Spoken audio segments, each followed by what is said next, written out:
les saxophonistes, bonjour à tous, bienvenue sur cette chaîne YouTube, je suis Stéphane Collin. Tout d'abord, merci beaucoup, merci à vous de faire vivre cette chaîne YouTube, de commenter, de participer et d'être fidèle à ces contenus. Aujourd'hui, l'embouchure au saxophone.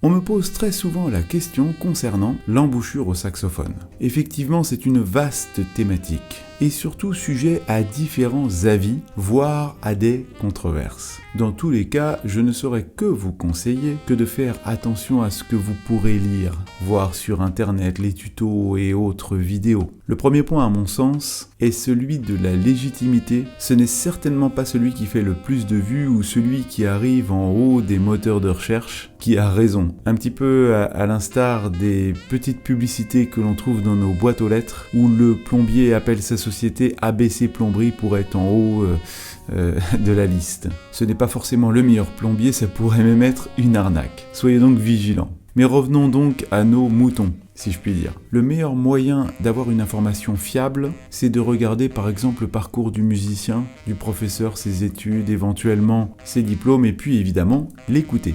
Je ferai une vidéo plus complète, la 150e je pense, où je parlerai de tout ça. Je vous disais donc que ce qu'il faut surtout, c'est écouter la personne, aller écouter la personne qui vous parle d'embouchure. Cela vous permettra déjà d'entendre si ces mots ont éventuellement un lien avec ce qu'il propose. Tout d'abord, on pourrait distinguer deux stylistiques, deux sortes de familles par exemple. Les saxophonistes classiques et les saxophonistes de jazz, le classique et le jazz. En effet, dans la pratique dite classique du saxophone, certains enseignants vous parleront de la pince, d'un son maîtrisé, sans fuite, où l'on n'entendra peut-être pas d'air avec le son.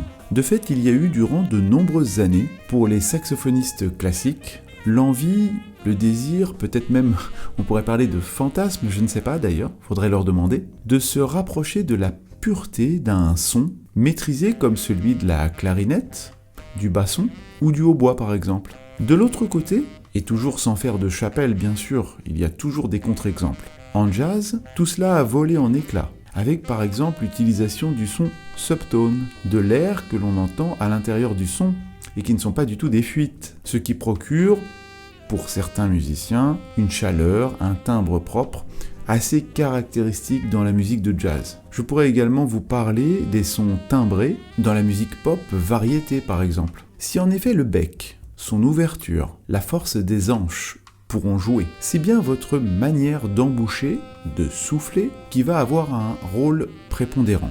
En effet, avec le même bec dit classique ou jazz, je vais pouvoir jouer un style rien qu'en faisant évoluer mon embouchure. Et même si avec un bec adapté, évidemment, cela serait plus simple, bien sûr. Donc pour résumer, il vous faudra déjà choisir l'esthétique, classique ou jazz, variété, pop, le type de sonorité que vous souhaitez avoir, pour ensuite prendre l'un ou l'autre chemin. Et pour la petite histoire, j'ai souvent assisté à des discussions, voire pour certains des polémiques, sur ce qu'il faudrait faire, où certains défendaient bec et ongles, le fait de pincer ou de relâcher, d'être totalement détendu, de sortir la lèvre, de la rentrer, d'avoir le sourire, ou d'avoir les lèvres vers le bas. Et lorsque l'on entend finalement le musicien jouer, on se demande s'il a bien fait d'affirmer à ce point qu'il fallait faire de cette manière-ci ou de cette manière-là. Donc il faut faire attention entre la théorie et la pratique. Se remettre en question et rester modeste. Essayez d'ailleurs avec votre professeur, si vous en avez un, les différentes